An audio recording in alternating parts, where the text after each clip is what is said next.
नमस्कार बंधुगण, अनामिका गार्डेने आपनादेर सकलके स्वागत जानाई। आशा करी आपनारा भालो आछेन, आमी भालो आछि।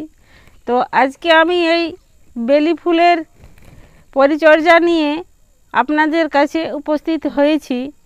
तो आमी कि परिचर्या करेछि सेई विषये आपनादेरके सम्पूर्ण भावे देखिए दिब केमन भावे परिचर्या करे एई बेली गाছে आमार असंख्य परिमाणे फुल और कुड़ी एसेছে।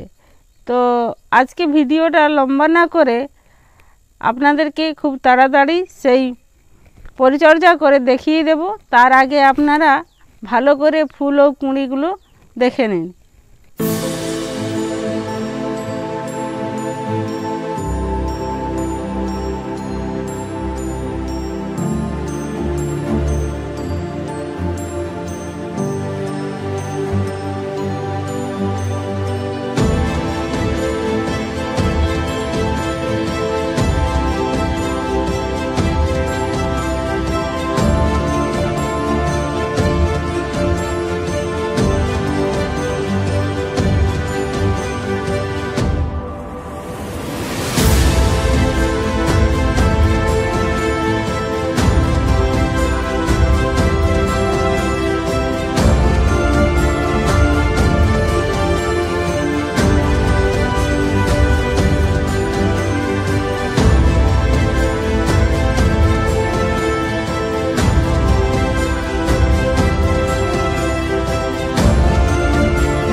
सर्वप्रथम एक एरकम छुरी किंबा कोनो काठी नेबेन और ये बेली गाछेर गोड़ाटा এইভাবে ভালো করে খুঁড়ে নিতে হবে। তো কিভাবে আমি এই গোড়াটা খুঁড়ে নিচ্ছি আপনাদের সুবিধার্থে আমি এটা একবার পরিচর্যা করে দেখিয়ে দিচ্ছি, কারণ এই গাছে আর আমার পরিচর্যা করা লাগে না, কিন্তু परिचर्या ना करले आपनारा बुझते पारबेन ना जे आमी कोन सारगुलो व्यवहार करे এই গাছে এত গুড়ি নিয়ে এসেছি। তো এই গাছটিতে আমার সম্পূর্ণ ফুলে ভরে গেছে। এটাতে আমি পরিচর্যাটা দেখাচ্ছি না, যে গাছটিতে কুঁড়ি রয়েছে সেই গাছটিতেই পরিচর্যা করে দেখিয়ে দিচ্ছি যে কি কি লাগছে। তো দেখুন खूब सुंदर भावे आमी माटीटा गोड़ार खुঁড়ে निलाम। एरभावे हाथे करे এই ঢেলাগুলো ভেঙে নেবেন। আর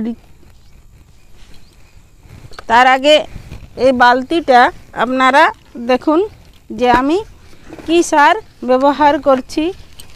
এখানে আপনারা দেখে নিতে পারেন লেখাটা কি লেখা আছে, পরশভিটা। এটা যে কোনো দোকানে সারের দোকানে গিয়ে বললে ওরা দিয়ে দিবে। এটার দাম বেশি না, এটা হচ্ছে 40 টাকা কিলো। তো 1 কিলো আপনারা নিয়ে আসতে পারেন, লজ মালও পাওয়া যায়। তো আমি এই সারটি ব্যবহার করে আপনারাকে দেখাচ্ছি কিভাবে ব্যবহার করবেন। 1 চামচের মতো করে আমি 3-4 জায়গায় দিয়ে দিচ্ছি। এরপরে এটাকে আমি ভালোভাবে মাটি দিয়ে ঢেকে দিচ্ছি, যাতে মাটির নিচে সারটি আমার থাকে। তার সঙ্গে আমি পাতলা করে এরকম খোল ভিজানো জল এটাতে দেব। দেখুন এই পরশভিটার সঙ্গে পাতলা করে আমি 1 গ্লাস খোল ভিজানো জল ঢেলে দিলাম। এই পরিচর্যা করে এরকম আমার ফুল ও কুঁড়ি এসেছে। আপনারা চেষ্টা করে দেখুন, আপনাদের গাছেও প্রতিটি ডগায় এরকম কুঁড়ি ও ফুল আসবে। তো বন্ধুরা এইটা আমার দ্বিতীয়বার এক ধাপ ফুল হয়ে পার হয়ে গেছে। এটা এমন হচ্ছে যে 20 দিনের মাথায় আবার কুঁড়ি চলে আসছে, ফুলগুলো ফুটে শেষ হচ্ছে, আবার 20 দিন পরেই এর মাথায় কুঁড়ি চলে আসছে। তো আপনাদের আমার এই বেলি গাছের পরিচর্যা যদি ভালো লেগে থাকে তাহলে অবশ্যই একটা লাইক করবেন, আর বন্ধুদের সাথে শেয়ার করবেন, কমেন্ট করবেন। আর আমার এরকম ভিডিও পাওয়ার জন্য আমার চ্যানেলটিকে আপনারা সাবস্ক্রাইব করে রাখবেন। সম্পূর্ণ ভিডিওটা দেখার জন্য আপনাদেরকে অনেক অনেক ধন্যবাদ। নমস্কার।